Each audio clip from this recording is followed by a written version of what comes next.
Alam mo ba na may mga sand dunes sa lawag na kumakain ng tao? Mga turista, pumupunta doon para mag-sandboarding. Normal lang dapat, pero hindi lahat nakakabalik. Si Maria Santos, nawala nung 2 taon na ang nakalipas. Ang kanyang singsing, natagpuan sa ilalim ng buhangin na hindi dapat nandoon. Paano nakarating doon ang singsing niya kung hindi pa siya nakakapunta sa parte na iyon? Ang mga guide, nagsasabi ng mga kwentong nakakabaliw. Nakikita nila sa thermal camera, mga anino ng tao na naglalakad sa mga valley na walang labasan.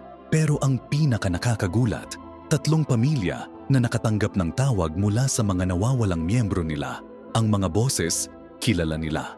Ang mga salita, totoo. Pero ang mga kwento, nakakabaliw. Nagsasabi, ang mga nawala na nasa lawag pa rin sila. Pero ang lawag na nakikita nila, yung lawag noong 1940s, panahon ng Hapon, nakikita nila ang mga sundalo, naririnig nila ang mga bomba. Trapped sila sa nakaraan at hindi nila alam kung paano makakabalik.